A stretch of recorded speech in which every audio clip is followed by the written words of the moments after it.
Qu'appelle-t-on la presse d'opinion? C'est une presse qui est née dans l'engagement pour éclairer le citoyen, écrit l'historien de la presse, Christian Delporte. Vous nous direz tout à l'heure, messieurs, si vous êtes d'accord ou s'il faut aller plus loin. Pourquoi la presse d'opinion est-elle indispensable à notre information? N'y a-t-il pas d'ailleurs contradiction entre le mot information et le mot opinion? Ça nous est parfois opposé. Que faire? Quelles sont les solutions? Quelles réflexions nous pouvons apporter? Eh bien, pour en débattre avec vous, nous avons donc invité Franck Jacubek, qui est directeur, gérant de Liberté Hebdo. Je ne sais pas trompé. C'est bien ça, c'est pas Libération. Jean-Louis Bousin, qui a été rédacteur en chef de Liberté Hebdo à partir de 1992. Et il y a une belle histoire à raconter. Mais je suis sûr qu'il a aussi plein d'idées à nous faire part. Thomas Levivier et Pascal Père. Alors moi je vous propose de commencer peut-être par présenter un journal qui est lui aussi issu de la Libération. C'est Témoignages chrétiens, qui a eu de gros soucis il y a quelques années, qui a des soucis depuis longtemps, mais qui a eu de gros soucis en 2009 jusqu'en 2012, qui aurait pu disparaître. La première démarche était de diffuser des messages d'espoir et de dénonciation du régime. C'est comme ça que le journal a diffusé le texte de Bernanos. Alors Bernanos, qui était un écrivain de droite et qui, en 1940, n'a absolument pas admis la capitulation de la France et qui, depuis le Brésil, en 1941, a fait le procès du régime français et a dénoncé toutes les atteintes aux règles de l'humanité, etc., au nom, y compris de sa foi chrétienne. Il faut voir que c'était quelque chose qui a été très, très retentissant. Et il y a eu 2 écrits comme ça, notamment sa lettre aux Anglais, donc qui a été diffusée sous le manteau par Témoignages chrétiens, un manuscrit qui a été récupéré en Suisse en vélo, imprimé à Lyon et ensuite diffusé dans toute la France, y compris dans la région ici à partir de fin 41-42, et qui témoignait qu'il pouvait y avoir une autre façon d'être chrétien dans ce pays, où il faut bien dire que l'Église catholique en France et les évêques avaient pris position, une attitude d'allégeance au gouvernement de Vichy. Donc une pensée chrétienne qui d'abord dit non. Non à la capitulation, mais non surtout aux idées propagées par le nazisme, par tout ce qui est la dénonciation de l'être humain. Voilà. Donc ça, c'est la période effectivement 41, 44, 45. À la Libération, très vite, le Témoignage chrétien sera choqué par ce qui se passe avec la création de l'État d'Israël et dès 1946 demande qu'il y ait une place pour le peuple palestinien et dénonce les conditions dans lesquelles les Palestiniens sont mis dans des camps et demande l'intervention des Nations Unies pour une internationalisation des lieux saints. Cette position en faveur des Palestiniens, en faveur du monde arabe, alors qu'à l'époque, il était de bon ton de soutenir Israël compte tenu de la culpabilité qu'avaient les États, les nations vis-à-vis de ce qui s'était passé de la Shoah, et bien, effectivement, c'était une position assez originale et forte, mais sur laquelle jamais Témoignages chrétiens n'a transigé sur ce point-là, et depuis donc 1946. Et donc, toute l'attitude de Témoignages chrétiens sera à partir de ce temps-là en faveur de la décolonisation, et donc, y compris en Algérie, et avec un journaliste comme Robert Barra, de dénoncer la torture en Algérie, de publier des cahiers clandestins avec tous les témoignages sur la façon dont l'armée française pratique la torture en Algérie. Le journal, effectivement, a eu des périodes très fortes, notamment dans la fin des années 50, au début des années 60, avec des numéros qui ont été vendus à 170 000 exemplaires en kiosque. Nous avons eu des difficultés après liées pour 2 facteurs, notamment le vieillissement du lectorat. Aujourd'hui, le journal a vécu sur ses acquis. Il a fonctionné économiquement en tandem avec une imprimerie à Yvetot, en Normandie, et qui permettait de faire vivre le journal. L'après Georges Montaron, ça a été finalement une situation de crise économique, aussi bien dans l'imprimerie que dans le journal, la nécessité de revendre l'imprimerie, donc de vendre l'imprimerie, et un journal ne fonctionnant plus qu'avec les subsides de ses abonnés, de ses lecteurs, et il a dû, au fil des années, réduire la voilure, la pagination, le nombre d'effectifs, vendre ses locaux pour continuer à survivre. Donc aujourd'hui, le dernier plan social, c'était en juin 2012, où on ne terminait pas l'année, si on ne prenait pas des mesures draconiennes. Je suis administrateur, je suis à la fois dans l'association des lecteurs et en même temps administrateur. Et donc nous avons dû réduire en 2012, passer de 12 journalistes à 5 journalistes et garder une équipe permanente très légère. Et beaucoup de bénévoles, j'imagine. Et à côté de ça, et de réinventer un produit, une forme, des nouvelles formes. Entre octobre 2012 et décembre 2012, nous avons interrogé les lecteurs. Sur 6500 abonnés, nous avons reçu 2300 réponses, souvent accompagnées de chèques. Et c'était extraordinaire, puisque dans cette période de 3 mois, le journal a reçu 130 000 euros de ses lecteurs. Ce qui lui a permis de redémarrer, et de me redémarrer sur une formule allégée. Faire un 24 pages hebdo toutes les semaines à 5 journalistes, c'était impensable. Aujourd'hui, c'est ça. La formule inventée avec les lecteurs, c'était un 4 pages qui est une réaction à l'actualité, une page de tribune politique et d'initiative sociétale, on va dire, voilà, et un agenda et un commentaire des textes de la semaine. Plus le web, mais ça on va développer peut-être tout à l'heure, on va d'abord faire le tour. Thomas. On est aujourd'hui, je suis rédacteur en chef de cet illustre titre, qui a 125 ans d'histoire. Il est né la même année que la Tour Eiffel, en 1889.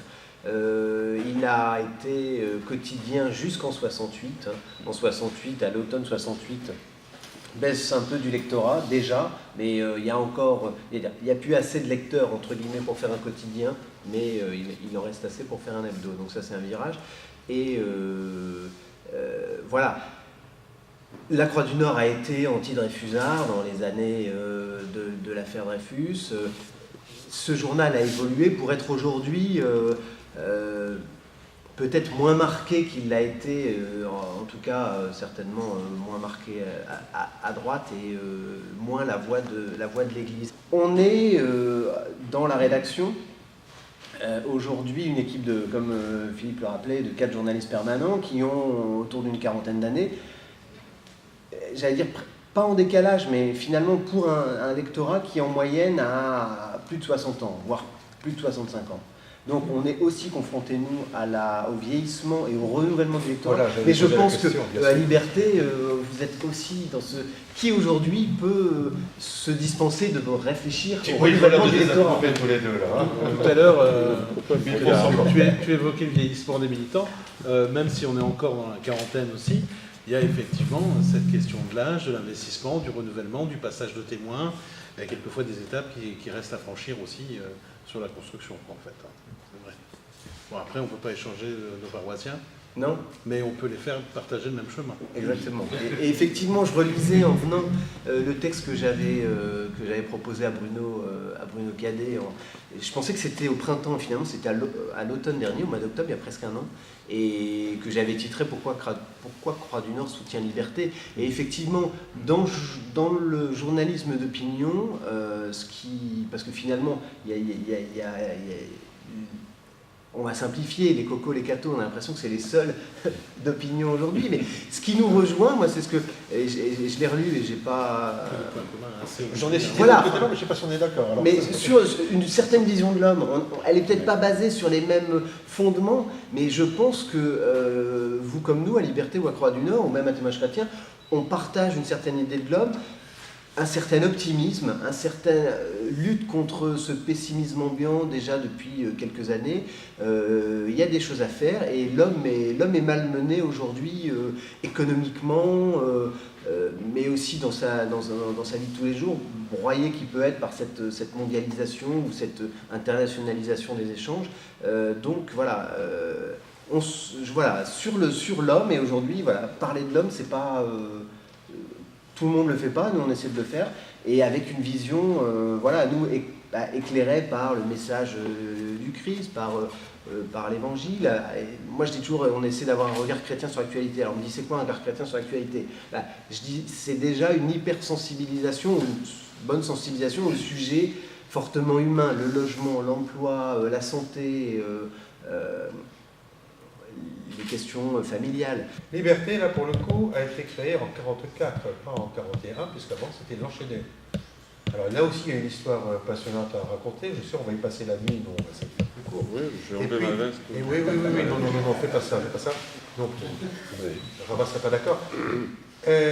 Bon, est-ce que tu peux nous revenir sur cette histoire et surtout nous dire comment, en 92, alors qu'on pouvait croire que c'était fini, moi j'avais entendu ça aussi à l'époque, bon, ma foi, un quotidien communiste, qu'est-ce que ça, pourquoi, nous sommes quand même à la fin du XXe siècle, une époque moderne, bon, que faire d'un journal communiste, et puis non, vous ne l'avez pas entendu de cette façon-là, histoire.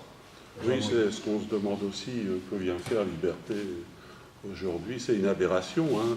Un journal comme celui-là... Il va manger sur son temps de parole. Oui, on est parti. Non, je vais être très court. Je voulais dire justement, finalement, les gens de la Croix du Nord recherchent la même chose que nous, l'humain.